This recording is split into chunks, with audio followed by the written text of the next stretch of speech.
the debut of Bimbashi Joyce by Arthur Conan Doyle. It was in the days when the tide of Mahdism, which had swept in such a flood from the Great Lakes and Darfur to the confines of Egypt, had at last come to its full, and even begun, as some hoped, to show signs of a turn. At its outset it had been terrible. It had engulfed Hicks's army, swept over Gordon and Khartoum, rolled behind the British forces as they retired down the river, and finally cast up a spray of raiding parties as far north as Aswan. Then it found other channels to east and to west, to Central Africa and to Abyssinia, and retired a little on the side of Egypt. For 10 years there ensued a lull, during which the frontier garrisons looked out upon those distant blue hills of Dongola. Behind the violet mists which draped them lay a land of blood and horror. From time to time some adventurer went south towards those haze-girt mountains, tempted by stories of gum and ivory, but none ever returned. Once a mutilated Egyptian and once a Greek woman, mad with thirst and fear, made their way to the lines. They were the only exports of that country of darkness. Sometimes the sunset would turn those distant mists into a bank of crimson, and the dark mountains would rise from that sinister reek-like islands in a sea of blood. It seemed a grim symbol in the southern heaven when seen from the fort-capped hills by Wadi Halfa. 10 years of lust in Khartoum, 10 years of silent work in Cairo, and then all was ready, and it was time for civilization to take a trip south once more, travelling as her wont is in an armoured train. Everything was ready, down to the last pack saddle of the last camel, and yet no one suspected it, for an unconstitutional government has its advantages. A great administrator had argued and managed and cajoled. A great soldier had organised and planned, and made piasters do the work of pounds. And then one night these two master spirits met and clasped hands, and the soldier vanished away upon some business of his own. And just at that very time Bimbashi Joyce, seconded from the Royal Mallow Fusiliers, and temporarily attached to the 9th Sudanese, made his first appearance in Cairo. Napoleon had said, and Hilary Joyce had noted, that great reputations are only to be made in the East. Here he was in the East with 4 tin cases of baggage, a Wilkinson sword, a Barnes slug-throwing pistol, and a copy of Green's Introduction to the Study of Arabic. With such a start and the blood of youth running hot in his veins, everything seemed easy. He was a little frightened of the general. He had heard stories of his sternness to young officers, but with tact and suavity he hoped for the best. So, leaving his effects at Shefford's Hotel, he reported himself at headquarters. It was not the general, but the head of the intelligence department who received him, the chief being still absent upon that business which had called him. Hilary Joyce found himself in the presence of a short, thick-set officer, with a gentle voice and a placid expression which covered a remarkably acute and energetic spirit. With that quiet smile and guileless manner he had undercut and outwitted the most cunning of Orientals. He stood, a cigarette between his fingers, looking at the newcomer. "I heard that you had come. Sorry the chief isn't here to see you. Gone up to the frontier, you know." "My regiment is at Wadi Halfa. I suppose, sir, that I should report myself there at once." "No, I was to give you your orders." He led the way to a map upon the wall and pointed with the end of his cigarette. "You see this place? It's the oasis of Kirkur, a little quiet, I am afraid, but excellent air. You are to get out there as quick as possible. You'll find a company of the 9th and half a squadron of cavalry. You will be in command." Hilary Joyce looked at the name, printed at the intersection of 2 black lines, without another dot upon the map for several inches round it. "A village, sir." "No, a well, not very good water, I'm afraid, but you soon get accustomed to natron. It's an important post, as being at the junction of 2 caravan routes. All routes are closed now, of course, but still you never know who might come along them." "We are there, I presume, to prevent raiding." "Well, between you and me there's really nothing to raid. You are there to intercept messengers. They must call at the wells. Of course you have only just come out, but you probably understand already enough about the conditions of this country to know that there is a great deal of disaffection about, and that the Khalifa is likely to try and keep in touch with his adherents. Then again, Senussi lives up that way." He waved his cigarette to the westward. "The Khalifa might send a message to him along that route. Anyhow, your duty is to arrest everyone coming along and get some account of him before you let him go. You don't talk Arabic, I suppose?" "I am learning, sir." Well, you'll have time enough for study there, and you'll have a native officer, Ali something or other, who speaks English and can interpret for you. Well, goodbye. I'll tell the chief that you reported yourself. Get on to your post now as quickly as you can. Railway to Baliani, the postboat to Aswan, and then 2 days on a camel in the Libyan desert, with an Ababde guide, and 3 baggage camels to tie one down to their own exasperating pace. However, even 2.5 miles an hour mount up in time, and at last, on the 3rd evening, from the blackened slag heap of a hill which is called the Jebel Kirka, Hilary Joyce looked down upon a distant clump of palms, and thought that this cool patch of green in the midst of the merciless blacks and yellows was the fairest colour effect that he had ever seen. An hour later he had ridden into the little camp. The guard had turned out to salute him, his native subordinate had greeted him in excellent English, and he had fairly entered into his own. It was not an exhilarating place for a lengthy residence. There was one large bowl-shaped, grassy depression sloping down to the 3 pits of brown and brackish water. There was the grove of palm trees also, beautiful to look upon, but exasperating in view of the fact that nature has provided her least shady trees on the very spot where shade is needed most.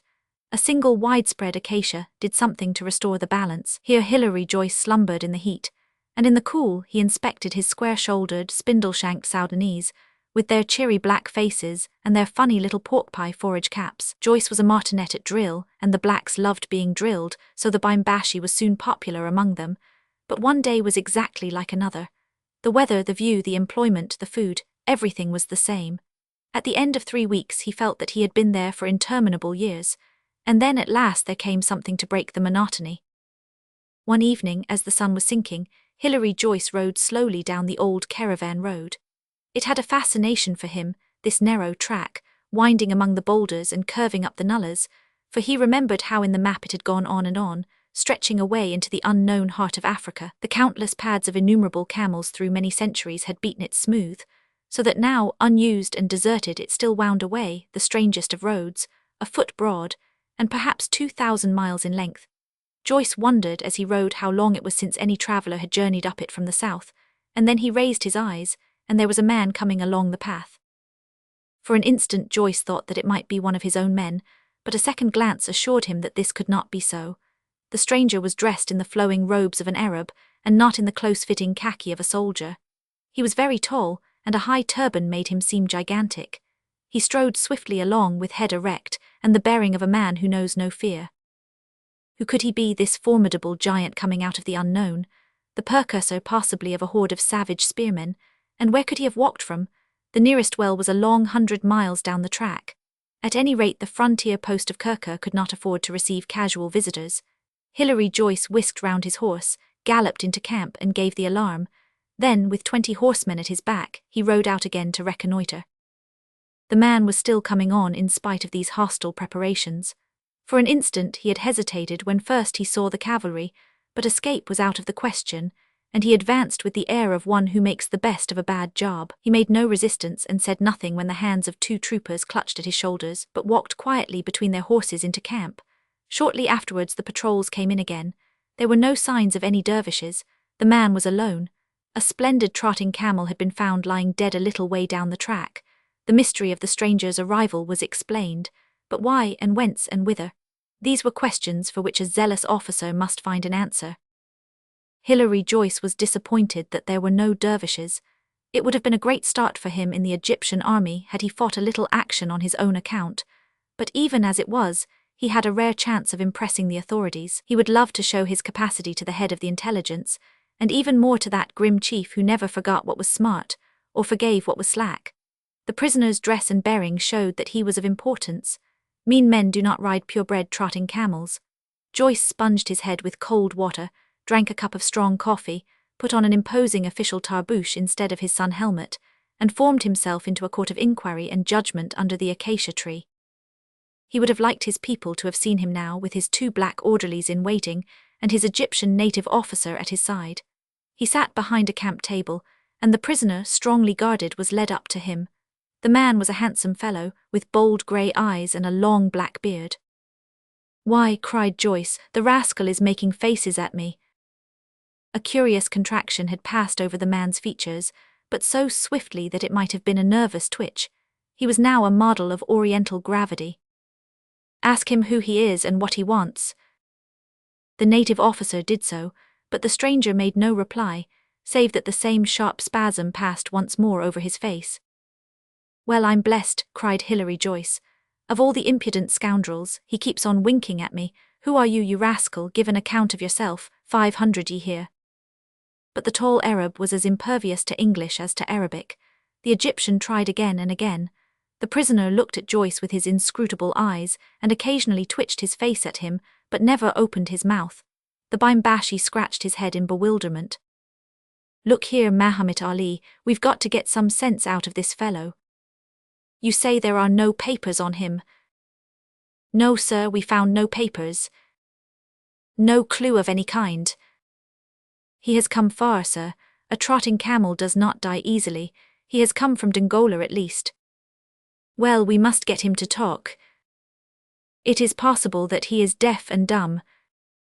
Not he, I never saw a man look more old there in my life. You might send him across to Aswan and give someone else the credit. No, thank you, this is my bird, but how are we going to get him to find his tongue? The Egyptian's dark eyes skirted the encampment and rested on the cook's fire. Perhaps, said he, if the Bimbashi thought fit. He looked at the prisoner and then at the burning wood. No, it wouldn't do. No, by Jove, that's going too far. A very little might do it. No, it's all very well here, but it would sound just awful if ever it got as far as Fleet Street. But I say, he whispered, we might frighten him a bit. There's no harm in that. No, sir. Tell them to undo the man's galabeer. Order them to put a horseshoe in the fire and make it red hot. The prisoner watched the proceedings with an air which had more of amusement than of uneasiness. He never winced as the black sergeant approached with the glowing shoe held upon 2 bayonets. Will you speak now? Asked the Bimbashi savagely. The prisoner smiled gently and stroked his beard. Oh, chuck the infernal thing away, cried Joyce, jumping up in a passion. There's no use trying to bluff the fellow. He knows we won't do it. But I can, and I will flog him, and you tell him from me that if he hasn't found his tongue by tomorrow morning, I'll take the skin off his back as sure as my name's Joyce. Have you said all that? Yes, sir. Well, you can sleep upon it, you beauty, and a good night's rest may it give you. He adjourned the court, and the prisoner, as imperturbable as ever, was led away by the guard to his supper of rice and water. Hilary Joyce was a kind-hearted man, and his own sleep was considerably disturbed by the prospect of the punishment which he must inflict next day. He had hopes that the mere sight of the courbash and the thongs might prevail over his prisoner's obstinacy. And then, again, he thought how shocking it would be if the man proved to be really dumb after all. The possibility shook him so that he had almost determined by daybreak that he would send the stranger on unhurt to Aswan. And yet what a tame conclusion it would be to the incident. He lay upon his angarib still debating it when the question suddenly and effectively settled itself. Ali Mahomet rushed into his tent. Sir, he cried, the prisoner is gone. Gone? Yes, sir, and your own best riding camel as well. There is a slit cut in the tent, and he got away unseen in the early morning. The Bimbashi acted with all energy.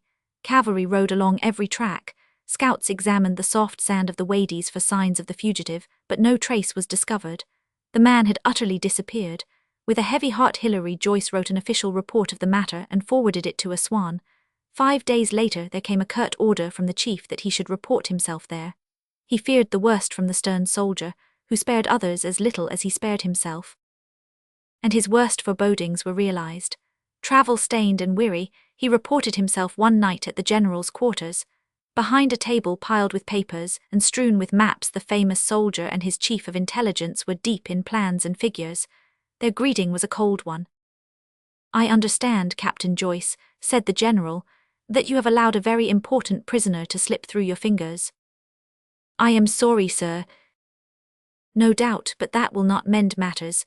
Did you ascertain anything about him before you lost him? No, sir.